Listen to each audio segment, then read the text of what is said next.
Hi, library friends. Carissa here from Hardesty Regional Library and Jenks Library. Today's theme for Book Talk Tuesday is epic fantasy. So I'm not going to bother with all the ones that you already know about, Lord of the Rings, Game of Thrones. I'm going to focus on some other ones, if you like those traditional ones, that you will want to jump in and read as well. So the first is the shortest of the ones I'm going to tell you about today.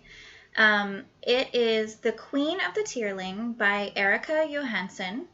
It's the first in a trilogy perfect for fans of Game of Thrones who want something a little less lengthy, but just as rich in world building and complex characters.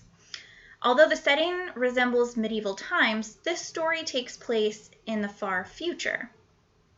Following a mysterious, cataclysmic event referred to as the Crossing, humans now exist without modern technology and have reverted back to feudalism. At the story's opening, Kelsey, the rightful queen of the Tearling, turns 19 and is escorted by the Queen's Guard from her forest home to claim her throne.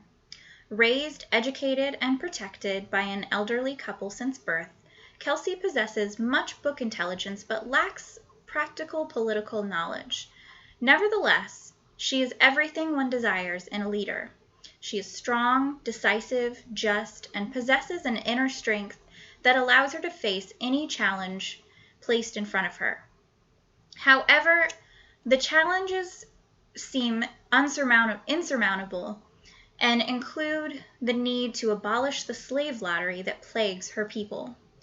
In an impressive start to a series, Johansson expertly incorporates magic necklaces, political intrigue, questions of honor, well-drawn characters, and a bit of mystery into a compelling and empowering story.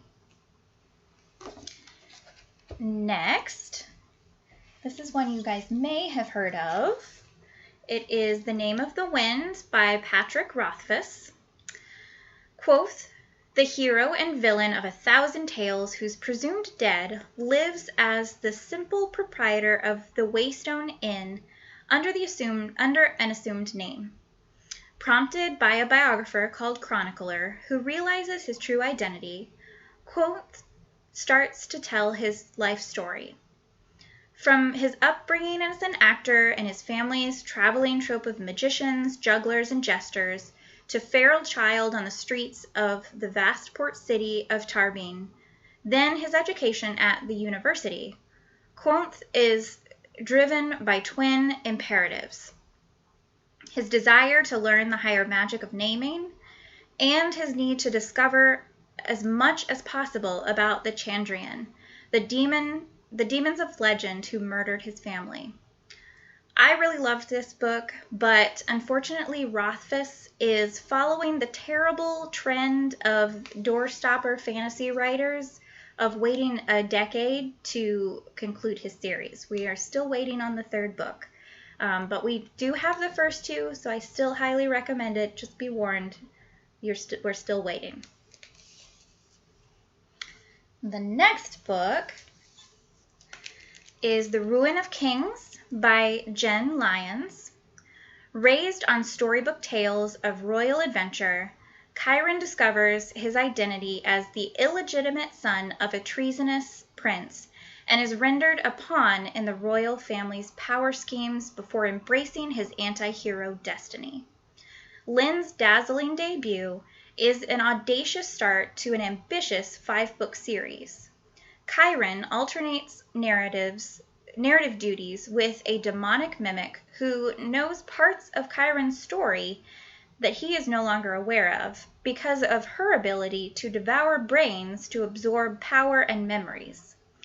Thoroughly modern in her use of dialogue and assured in her world building, Lyons eventually dovetails the two narratives into one with one stunning revelation after another that will leave the breathless reader wanting more. Next, I have The Grace of Kings by Ken Liu. Warrior Mada Zindu, scion of his powerful clan, believes that it is his destiny to rule. His best friend, a wily bandit Kunigaru just wants to get rich and have a grand time doing so. Although they bond during their rebellion against the Empire, their different goals and philosophies will ultimately make them bitter adversaries. Author Ken Liu has won Hugo, Nebula, Locus, and World Fantasy Awards for his short fiction and his translations, most notably The Three-Body Problem. This first book in the Dandelion Dynasty series, which vividly evokes the politics and culture of China's Han Dynasty, marks his novel writing debut. And the last book I have is The Stone in the Skull by Elizabeth Bear. As they brave the perilous journey through the steles of the sky and into the Lotus Kingdoms, a pair of mercenaries, Brass Automaton Gage and the Dead Man, a former bodyguard of a deposed caliph, think they're delivering a message from a powerful wizard to a beleaguered ruler. Little do they know, they're wandering into the middle of a dynastic war. The setting is wonderfully realized and connects to her Eternal Sky trilogy. The characters are possessed of depth, personality, and individuality. The threads of politics that drive the plot are a fascinating knot to try and unravel. So those are the starts to some epic fantasy series that I have for you. I hope you enjoy them, and I will see you next week for the last Book Talk Tuesday. Thanks for joining me. Bye!